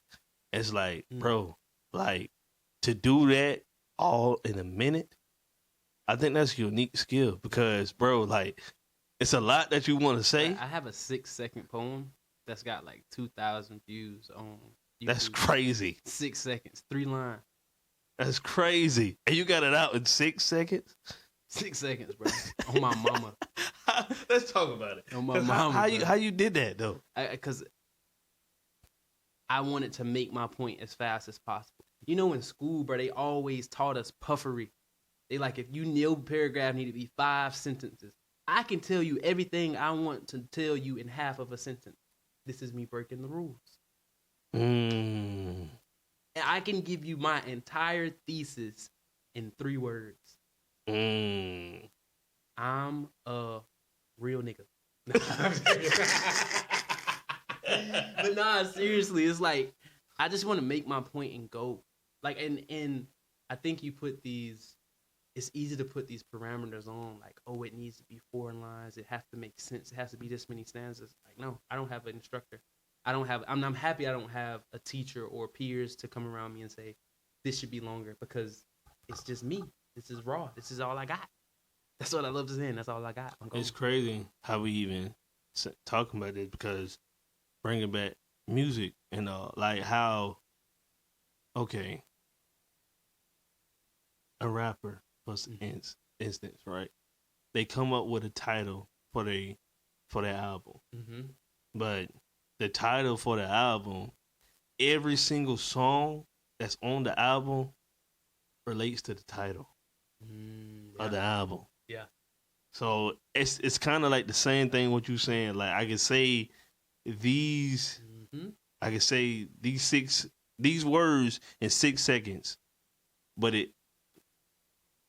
dang, I just had it. I'm getting too excited about it. It has to be cohesive. Yes. Like it has to. In 3 lines, you have to stay on the topic. Right. In 3 lines. And like, if my album name, just throwing this out, it was Chickens in the Coop. Every single song, That's a hard album name. Chickens in the Coop dropping next week. Chickens in the Coop? Chickens in the Coop. Somebody might steal that. I just thought of that just now. But I'm just saying though, like Chickens in the Coop, every song has to be relatable to the title name, Chickens in the Coop. And either you could be talking about, okay, how the chickens in the coop? Where the chickens at in the coop? Yeah. Where the chickens going in the coop? Like for real. And that's just how you have to look at everything that you even do. And yeah, man. But yeah, what's the next question or any advice? I give advice to you. Yeah, you give advice to me. Or to anyone. No, to me. Okay. To me. And you have one more question you want to ask me. Okay. I have a good question. I'll give the advice first. Find rest and find peace. If my life had to have a title right now, it would be peace. And I've always been like a young kid looking for peace. Like, what is this peace stuff? But in the Bible a lot, and I reference that because it's the preconceived notion of everything. It's literally the book of life. If you have a question, open the book and the answer is there. Mm. But in all cases where someone was in distress, the Lord came to them and was like, I'm with you. It'll be all right. And he gave them rest immediately. So I believe we get rest throughout the day, but we also work to get away from rest. So find that balance. That's good advice. And you'll realize you have a lot of idle time in a day once you acknowledge your rest. And yeah, that's the advice. That's some good advice, though. Yeah, find that rest, bro. It's given to us. It's with when Moses was getting the Israelites out of Egypt, he was like, you took us this far, you cannot leave us. And the Lord was like, I promise you, I got you. And Moses was like, how you gonna show me this? He's like, I'm gonna give you rest. As simple as that. And I'm like, dang, so rest is important. And find it and capitalize on it. That's good. Oh, what was the question? Oh, okay. Who would be your dream? Who would be your dream guest? And what podcast would you Don't do that. like to be a guest on? Don't do that. There's some bangers out there. Oh my God. 85 South. I love 85 South show, bro. I want to be a guest on. I don't know if you heard of E.T. before, the hip hop preacher. The hip hop preacher. I want to be a guest on this podcast. He's a prophet. Yes, he is, bro. Yeah, like he coming from another level when he speak. Oh, another level, man. Yeah, I want to be a guest on his podcast. My future guest, and I don't know. I wouldn't say I have a future guest because if I say any celebrity at all, like every talk show or any interview that it because the way my podcast I would say is set up is like it's talking about people stories, personal stories, stories about their career, entrepreneurship. And the people I'll be trying to interview mostly that has a career for themselves going on. Yeah. You know what I mean? And I do want to ask this. It's a career, entrepreneurship. Is that two different things or that's like the same? Because they say, no, that's two different things. Yeah, no, I think if career is the umbrella, entrepreneurship is under the umbrella. Okay. That do make sense. Yeah. So what about if I was an owner at a McDonald's? What do you call that entrepreneurship? Oh. Mm. Yeah, I don't know the definition of entrepreneurship. Yeah, I just know you got your own. I don't think it would be entrepreneurship because you have to own the business. But I guess that could be. I guess so. Cause I be thinking that too though, like career and entrepreneurship and but I guess that's who I interview. And people that's real life love their careers and real life has a passionate for entrepreneurship. And I think entrepreneurship is just basically like taking risks. Yeah, it is. Feel me? Like so I guess in the scenario where we brought the owner of the McDonald's, he's taking a risk. He is, yeah. In a way. So that's kind of being an entrepreneur in a way, I guess. I mean, somebody that's a 1%er. I don't think they all entrepreneurs. Well, no, you're right. You're right. Most of them, if they obtained it, like, not through just, like, family, like, they work for it, you have to do some entrepreneur work to get to that. To that level? Yeah. Yeah, you had to make a lot of sacrifices. Can you imagine that? Like, I look at world politics a lot, and not even getting into the weed of things, but like just the actual statistic. And to be poor in America is still to be rich on the globe. For real? Bro, our ideals of money is so crazy in the U.S. It does not make sense. Do somebody say you could buy a village in a place in Africa for 10 bands? 10 bands can't do nothing for you in the U.S. You can make it work for you, but it ain't gonna be around for long if you don't make it multiply. And somebody would get 10 bands here and be like, this little bit of money? What do you mean? This is $10,000. Right. Bro, that's why and it's so, money itself gets so political that I just try to back myself away from it. Because it's like, I don't know what is enough. Because I'll look at my account and I'm like, I need more. This ain't enough. But then I'll be able to turn my lights on in my apartment. And I got food in the fridge. It's like, no, this is enough. I do have enough. But it's like, it's such that game of like highs and lows, ebb flows. So I don't know. But yeah, bro, the money game is, I don't know. We in some dookie. Some deep dookie, bro. And it's like, we have a lot of it, but we don't understand that it's a lot because propaganda tells us we need more. And it's like, no, you have enough. You okay. And that's why I be getting so confused about when some people even ask you, like, they tell you, like, you have to know how much you want to really make out here. What if you really don't know? Yeah. Like, for real. Like, what if you don't, like, what if you put that stigma in your head, like, I'm going to make $10,000. Yeah. 10 bands. Like, what if and then you make 10 bands and you be like, this is it. That was me, bro. That happened to me. While in grad school, I was working and my housing was paid for with the school. And I was just stacking money. And I'm like, how much could I stack? And I was stacking a lot. And I'm like, do I just keep going? What do I, like, what's the end goal? What's the end goal to it? Like, for real, what is the end goal of making money? I guess it's all depends on the person. 1,000%.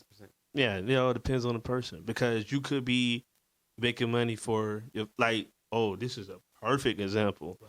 Kobe Bryant. Jelly Bean Bryant. Yeah. You know, I seen the article. You know how much he saved for his family when he passed? I'd like to hear this. How much? I think this man saved about like 60 billion or million for his family. But and let's put a bookmark in this. Oh. But people don't understand how much millions is, bro. That's a lot. That's a lot of money. That's a lot of money. Bro. That's a lot of, but not only that, like he left a private jet for him. Wow. I think he left some life insurance for him too. But it's like the fact that, like, bro, like, imagine he just making this amount of money. Because I just can imagine, like, Kobe's salary before he even left the NBA. I know his salary was crazy, but it's like, bro. He was getting more, and he probably was getting more money from Nike with his shoes. That's what I'm saying. That's insane. That's crazy, though. No, and like even when he got like, bro, that's crazy. He had money. That's the real definition of having money work for you. That's the real definition. Kobe could be sleeping in his bed right now. Ding. Oh, I just made 10,000. Okay, cool. That's what for they real. say. That's what I've heard. So many of these entrepreneur social media guys is like talking crazy. There's like, it's all about how much money you can make when you sleep. Huh? Like, what are you talking about? Right. Bro, I'm clocked out. I'm not making nothing. Bro, these jokers is making money while they sleep. That's crazy. That is crazy. It's crazy. Like, that's the definition of having money work for you. Yeah. So, and it's like, shoot, even in my life, I want to get to that point. So. Yeah, sure. For real. I need a Porsche soon. Soon? Bruh, every time I say the word soon, things just be falling into place. For real? I need a Porsche soon, bruh. I need ain't two no, more Rolexes. Let me stop because that's negative thinking. It's certain words that we say can deteriorate what you want in your life too. I think like the word if. I think that's one of them. Okay. Can't is another. Can't is one of those. For sure. Can't is another one. I think might is too. Like I might do it. I might get here. No, I might do it. Yeah, I see what you're saying. Yeah. So I think I need to really teach myself that though, because not only does it deteriorate what you want, it deteriorates your confidence too. Mm-hmm. It mess up your confidence. Dang, bro, we throwing out jams in this month. Yeah. But yeah, it mess up your confidence though. And I hope I answered your question. You did. Oh, okay. Yeah. Okay. Yeah. You said ET and you like entrepreneurs, so yeah. Yeah, just entrepreneurs that has anybody that's passionate and within whatever they trying to accomplish. And because like this what real life like keeps me moving or have grinding and I would say, and I wouldn't even say grinding, just purpose, having purpose in life. Yeah. Like I like that. Being that type of person like Martin Luther King or Malcolm X and everything. Like they didn't have a destination. They had a journey. And like they had a journey until they passed away or they got assassinated or killed. But anyway, they had a journey and that journey led up to an impact. Yeah. For real. Like an impact in a way where like we still talking about Malcolm X, Martin Luther King till this day. Yeah. Yeah. And it been over 50 plus years now. They both been passed away. 50 plus years. Have you read Malcolm X's autobiography? I think I did. That junk changed your life because it's so many negative perspectives on him, but like you said, it was a journey. Everything that he did, but then it led to the end. Like in the last couple chapters, the image that the media showed of him didn't align with his last few chapters in the book. Oh man. Yes, yeah, it's crazy though, bro. And it's like his legacy still lives on, and Martin Luther King, their legacy still lives on to this day. So that's how, like, I want to be viewed in the world in a way, like for real. Yeah. Like I want to make my mark. I want to make my impact in the world, for real. Like even with it's crazy. It's possible. Yes, yes. Because it's like, bro, being like, I ain't gonna lie to you, bro. I'm gonna get real raw right now, bro. I don't give a damn about the clothes, the shoes. I don't care about none of that, bro. Like it's cool having that stuff. Like, don't get me wrong, but like having somebody tell you, like, bro, I see what you're doing, bro. Like, keep doing. But that's a great feeling, bro. Yeah. But my little nephew, he came up to me on Monday, and he was like, "I like your video." That's a great feeling, bro. And it's like I know him. Yes, that's a great feeling. That just click through it. Yes, because it's like, bro, that's something you work on. You put your blood, sweat, and tears, like literally, into that junk, and it's like, bro, I can tell you, oh, I like your shoes. Somebody else got the same shoes I got on, but when it comes down to something I'm passionate about that I really be working on. Bro, it's a different feeling than you telling me you like my shoes and then you telling me I like what you doing. Mm-hmm. Keep doing like this is getting deep. Yeah, this getting juicy. I think this is I've learned this too with this therapy culture. Like I'm not anti-therapy or pro-therapy. If you need it, go get it. Not everybody needs it. I learned that men men in particular, they just need someone to tell them they're doing okay. And that's all. You don't need to sit down on the couch for 15 sessions. As long as someone tells you you're doing all right, for that energy that you get from that, it is crazy. It's crazy. Would you say all men, they love language is affirmations? I can't speak for every man, but I know that's one of mine, though. Like, that's my love language, affirmations. Like, we are very, not trying to downgrade any women out there, but we are very unconditional lovers. Like, for real, you don't have to do too much for us to be satisfied. Yeah. Like, really little things. The little things matters to us, bro. Like, for real, for real. Like, if you cook for us, like, if you clean up the house a little bit, and not only that, bro, like, a simple conversation. Yeah. That's why I love my fiance. Dang, man. Yeah. But no, I don't. The words of affirmation, I think that if you played sports at some point of your life as a man, you like that. Like, the coach recognized me. I'm happy. I did a good job at practice day because coach said I did a good job. I think that's where that comes from. But even like, yeah, I like hearing you doing all right. That gets me, get me further than some of those like curiosity parts.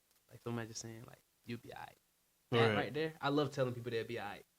They will be in some deep dookie. And me knowing how my life panned out, I just say you'll be all right. Right. Why you say that deep dookie? Deep dookie. That boy Diddy in some deep dookie. But no pun intended. Wow. I did not mean this. Crazy. I apologize. But man, and it's doing this and all, like I say it resonates with me doing documentaries. Mm-hmm. And I love doing documentaries like for businesses, for brands, individuals, and all, like, and this podcast, I believe, like it resonates with documentaries. Yeah. Cause letting people get on the platform, at this platform, because like we don't have certain platforms where, people not allowed to even tell their story. And it could be not throwing no shade to nobody, but it can be like somebody like us. Mm-hmm. Also, like, that's not well known into like the world atmosphere. Yeah, I know what you mean. Yeah, like for real. Like with you, for example, like your story, you's a football player. Yeah. That was now you transition. For a long time. Yes. Now you transition into being a writer, a poet. Now, like, bro, that's a story to tell. Story. And it's been some bumps. Yeah, for real. It's been some bumps. Yeah, for real. And so, like, doing this podcast and doing documentaries, all of just, like, it's relative to each other. And in a way, for real. And it's, like, it's deep, though, because, like, man, people don't, man, if I can go deep about documentaries, and, but, bro, it's like, documentaries, I remember even being younger, bro, watching a documentary, it could change your life for real. Yeah, that's how I feel about reading memoirs. Memoirs is about the same. They're in the same thing. Yeah, for real. Like, yeah, that's. It's crazy to say that, but like for real though, you learn a lot about people. You learn a lot about people. Yeah, and I like watching the nature documentary. For real, bro. That there's so much nature there's so much wisdom in nature. There's nobody telling these insects or animals what to do, and they still do it. And it's like, yeah, we gotta pay close attention to that. That is true. That is true. And then even talking about breaking the rules, bruh. In the jungle, there ain't no rules. Ain't no, bruh. The plants, the way that some of these plants have so many tactics to get insects to interact with them, it ain't no rules. Ain't no rules. Ain't no rules at all. Dang, that is true. Ain't no rules. But in humanity, we have rules. Yeah. You I don't know what's up with that, man. We gotta, and the Constitution has a lot to do with it. Laws have a lot to do with it. The human order. But I would say, think about it though. I remember I was thinking about this the other day. We got to have rules.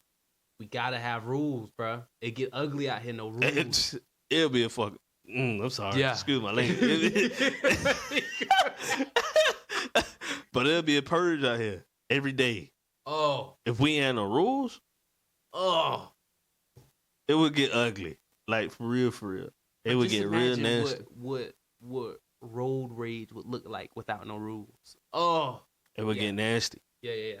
It get real nasty. Yeah, we need them. It get real nasty. We need them. And there's, even think about the commandments. Like, as long as you follow those, you'll be all right. But if some of those wasn't in writing, oh my Lord.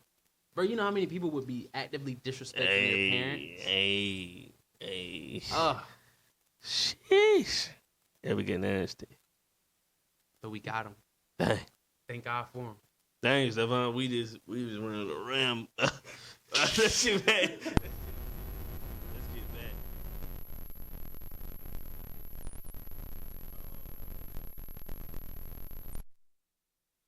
I was about to say.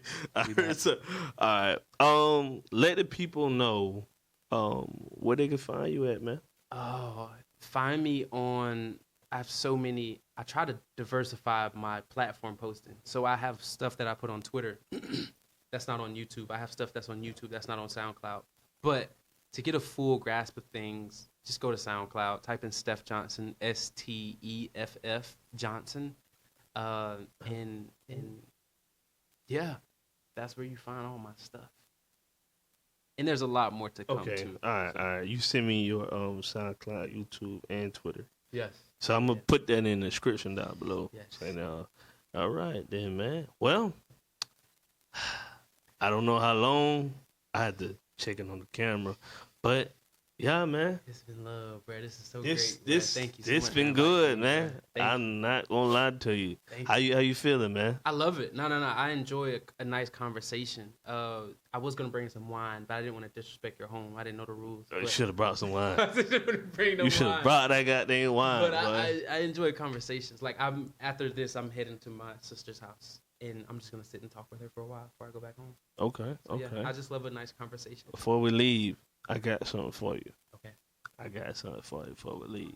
But, man, I'm going to need your help, though. Yes. Okay. I'm going to need your help with this saying. I don't know if you familiar with the saying. Mm-hmm. You are? No, I don't know. Oh, okay. But I'm going to need your help with the saying, man. The saying goes, day by day to see a better day. Smooth for life. We are. Day by day to see a better day. Smooth for life. Zmoovy for life. Zmoovy for life. We out. We out. That's it. Wait. Day by day. Day by day. To see a better day. Day by day to see a better day. Smooth for life. We out. We out. Okay. All right, we going to say it together? And sing. Okay. You want to practice some more? No, let's take it. Let's go. All right. On the count of 3. 1, 2, 3. Day by day to see a better day. I'm sorry. Day by day to see a better day. Zmoovy for life. We out. That's it. All right. You ready? Yes. All right. Day by day to see a better day. Smooth for life. Day by day to see a better day. Day by day to okay. Day by day to see a better day. Okay. Smooth for life. We out. You ready? Yes. All right. Here we go. Day by day to see a better day. Smooth for life. We out. Yeah.